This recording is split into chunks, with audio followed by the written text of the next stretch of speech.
Actually, for me, there's no sin in living together and not engaging in sexual acts. This is the teaching that we're finding hard. Because all of us are attracted to people with whom we're not having sex. Every state of life has to live chastity in some ways. In marriage, you will be attracted to people other than your partner. What you do about it is what matters, and that's where there's choice, and that's where there's free will, and that's where there's any possibility of sin. But marriage is about a socially approved institution or not.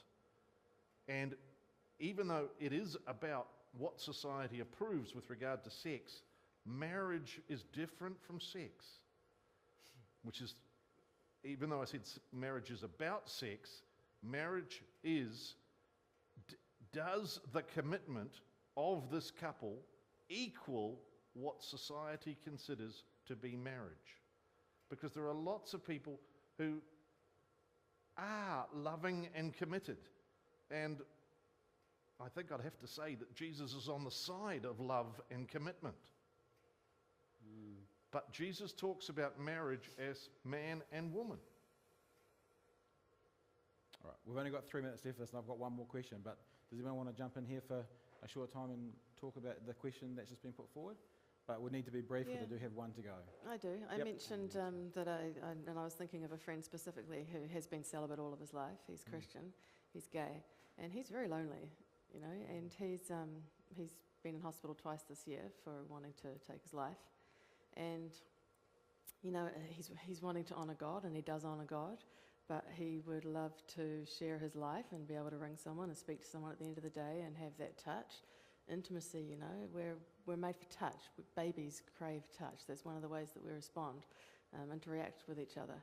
And I personally, one of my love languages is touch. And, you know, I've always used this analogy that, as far as I'm concerned, marriage to me is like a cake. And the cake itself is the foundation, it's the friendship, it's the relationship. The icing is the intimacy on the cake. And that icing on its own would collapse if there's nothing to support it. But if the two of them together, it makes that cake taste a little bit nicer. So I think they're equally valid. And so to be married and living together with my wife and not being able to touch her and make love to her and you know, like anybody else, that's robbing me of the icing on my cake. A quick word from myself. Very I think quickly. Rowan wanted to go first. I just want to say exactly that, except for heterosexual marriages. I see it all the time. You see what all the time, sorry? That there are heterosexual marriages that have no icing on the cake. Right. So it's not just confined to that area. And there's a lot of people eating the icing and forgetting And about there's a lot the of cake people just doing altogether. icing. You're exactly right. Yeah. Stuart, real quick. Yeah, look, I will be brief, and I don't mean to get all philosophical, but I think ontology, the category of being, subsumes ethics in this realm. And what I mean by that is to be a gay person, at its basest definition, is to be attracted to a person of your own gender. Now, part of that attraction is expression of that desire. To be a gay person means to have that attraction and to express that attraction in the same way that ontologically is the same for a straight person.